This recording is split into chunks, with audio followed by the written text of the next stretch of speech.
y ¿Estabas para las nervioso, llaves Salchicha? ajustables. ¿Por qué?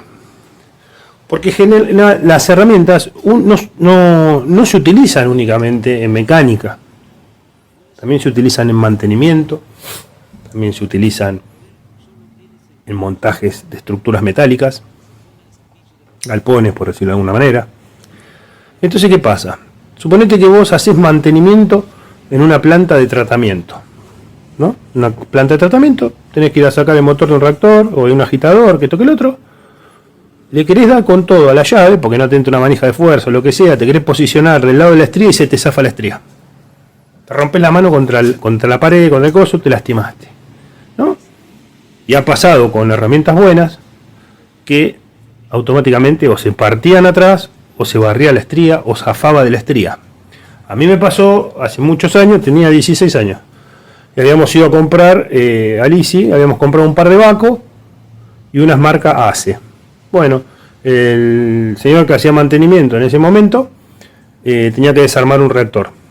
Bueno, usó la llave de 19 o de 22, no me acuerdo, y la marca ACE. Se le barrió en todos los dientes, se golpeó la mano contra el reactor, le quedó la mano hinchada. Tuvo que ir al médico, que esto que lo otro, no pudo trabajar por un montón de días, por no tener una herramienta acorde, y encima ACE no era mala, pero bueno, falló, se barrió, se lastimó. Lo mismo pasa si vos estás montando un techo. Hay varias piezas que se colocan con bulones con cabeza de 3/4. Y no lleva uno, lleva más de 300, 400 bulones. De un lado utilizás una llave combinada y del otro lado la atornilladora de impacto. Y le das hasta que quede agarrado. Después, en algunos casos se torquea, van con un torquímetro, lo miden y demás, pero esa es una aplicación también, aparte de la mecánica.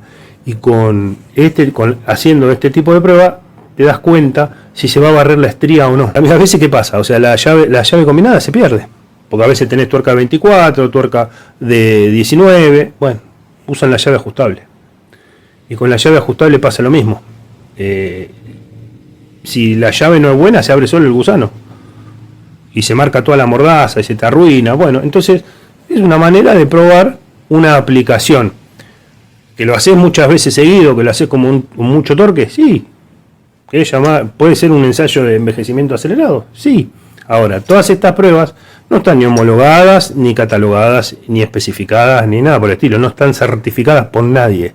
Simplemente son pruebas que se vienen haciendo de manera reiterativa, bajo iguales condiciones, que no quieren decir que estén bien o mal. Simplemente te dejan a vos, o al que o al que lo interpreta, sacar una conclusión de una herramienta. Y después, con los comentarios de los demás, elige cuál es la herramienta que por ahí que quiere comprar, en el caso que quiera comprar una herramienta.